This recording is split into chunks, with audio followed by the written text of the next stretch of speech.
పండు వస్తుంది కొంచెం సైడ్. హాయ్ హలో నమస్తే అమిగోస్. 100 డేస్ ఛాలెంజ్ కి ఇప్పటికి ఈ రోజుకి 75 డేస్ కంప్లీట్ అయింది. నిన్నటికే ఈ రోజు 76 డే. 75 డేస్ కంప్లీట్ అయిందంటే ఇది కొంచెం పెద్ద విషయమే కదా. ఏమో నాకైతే ఇది పెద్ద విషయం అని నేను అనుకుంటున్నాను. మరి మీకు ఓకేలే, వాట్ ఎవర్ మేబీ ఏదైనా అయ్యి ఉండొచ్చు.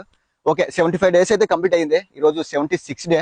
ఇంకా 25 డేస్, ఎగ్జాక్ట్ గా 25 డేస్ అంటే ఈ రోజు డేట్ 8, ఈ మార్చి 30, ఇంకా 2-3 డేస్, ఇంకా 25 డేస్ ఉన్నది. ఈ 25 డేస్ లో మన ఛాలెంజ్ కంప్లీట్ అవబోతుంది. సో నాకైతే చాలా ఎక్సైట్ గా ఉన్నాను. ఇంకా డైలీగా రావడం కూడా నాకు ఇది కొంచెం అలవాటు అయిపోయింది. రాత్రి 11 గంటలు పడుకున్నా, 12 గంటలు పడుకున్నా సరే నాకు మార్నింగ్ 5కి అయితే లేచిపోతున్నాను. నాకు ఒక డిసిప్లిన్ అలవాటు అయిపోయింది. సో ఈ రోజు 75 డేస్ అయితే కంప్లీట్ అయిపోయాయి. ఒక 76 డే. 76 డే రోజు మనం ఎప్పుడు ఎలాగా వర్కౌట్ చేస్తున్నామో ఈ రోజు కూడా సేమ్ అలాగే pull-ups and sit-ups and chest కూడా వర్కౌట్ ఇప్పుడు ఒక 3 సెట్స్ కంప్లీట్ చేసుకొని మనం 76 వీడియోని మనం కంప్లీట్ చేసుకుందాం.